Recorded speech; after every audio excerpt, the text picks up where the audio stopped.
of viewers' hot favorite platform where you get to see original shows and movies. Undoubtedly, Netflix original shows have been major hits, like House of Cards, Orange is the New Black, and Stranger Things. But not every original show came out as expected. There have been several clunkers along the way too. Welcome to BingeTv, and here are the top 10 worst Netflix comedy originals. Don't forget to smash the thumbs up, share, and subscribe to the channel to see our latest content. Without further ado, let's begin the video. 10th place, Haters Back Off. Haters Back Off has one of the most obnoxious characters as its protagonist. The show isn't a complete travesty, but a terrible singer with delusions of grandeur remains unlikable the entire time, which bores the viewer. Not to mention that the show's humor isn't everybody's cup of tea. The show starts almost unwatchably awkward, and it doesn't take you long before you finally switch off your TV. 9th place, Sexy Beasts. Sexy Beasts features a single guy or girl who has failed to find true love because looks are getting in the way. The purpose of the show is to facilitate a series of dates while both parties are masked in full prosthetic makeup. But Sexy Beasts, which also claims to be taking appearances out of the dating equation, is doing no such thing.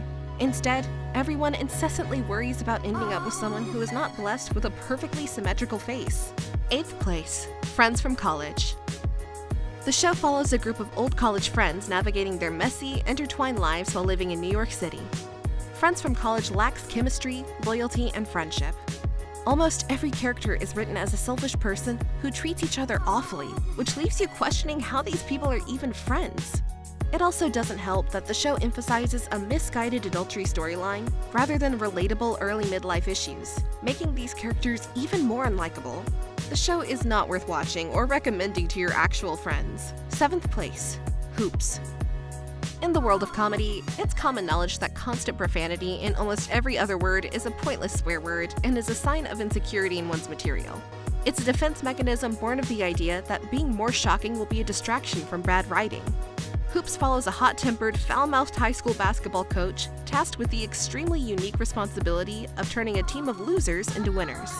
In a desperate attempt at misdirection from its weak premise, Hoops relies almost entirely on shock humor and profanity. 6th place, Girlboss.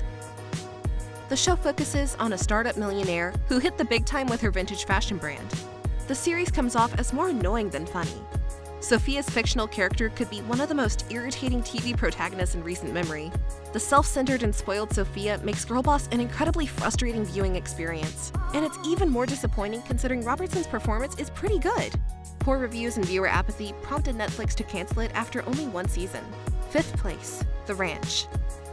The Ranch's most glaring fault with this show is that it tries to balance being a traditional sitcom and a more edgy, topical brand of comedy, but ends up doing both formats a disservice. The Ranch essentially wastes the talents of its cast, especially when it comes to Kutcher and Masterson, who, despite their best efforts, can't seem to achieve the chemistry. The Ranch had the potential to be one of the better sitcoms, but with so many better comedic offerings out there, it's hard to want to waste time on the antics of the Bennett clan. 4th place, Grace and Frankie. Grace and Frankie is a show about two women who try to pick up the pieces together after their husbands announce that they are gay lovers and have been having an affair behind their wives' backs for years. Critics claim that the show suffers by trying to be a comedy. The second, more dramatic season seems to be getting a better reception than the first. But still, we wonder how long the show can continue given the advancing age of its stars, and the fact that it can't seem to decide if it wants to make viewers laugh or cry. 3rd place, Real Rob.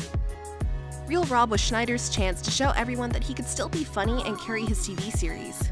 Unfortunately, this Netflix original accomplishes neither of those. Real Rob depicts an exaggerated version of the comedian's actual life, with stand-up sets mixed in, but is a pale imitator on every front.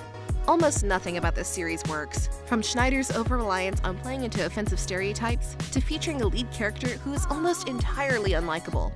Real Rob is about as inessential as it gets and is easily one of the worst things Netflix has produced. 2nd place, Disjointed. Disjointed follows a lifelong advocate for marijuana legalization before getting the chance to open her own cannabis dispensary. 3 budtenders, her son, and a deeply troubled security guard are working alongside her. Everybody is high most of the time, and most jokes revolve around the pot. Disjointed might be good if you only watch it while stoned. When reviewing the series, critics had to keep a clear head, so it had a pretty hostile reception. Honorable mentions. Hello? Richie, dear, liver is rich in protein. It's very good for you. It's so tasty, too. Serious safety problems. You're telling me they stopped the show?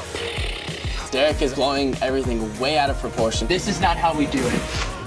I'm sorry. First place, Hype House. As of early 2022, Hype House is the lowest rated Netflix series to date, and not just by critics. Once again, a camera crew has been sent to film a group of famous teenagers on social media who no one has heard of. Aside from the general lack of anything interesting happening, Hype House is why Gen Z is hated. Even the show's target demographic has widely condemned it as just another instance of enabling young, self-important, wannabe celebrities' insufferable behavior. The number of shows that Netflix has canceled to allow for Hype House to be produced is truly baffling. So, what are your thoughts on these Netflix comedy shows? Let us know in the comments below. And while you're at it, make sure to leave us a like, share this video with your friends, and also subscribe to our channel for more videos like this one. We hope you enjoyed it, and we'll see you next time for more.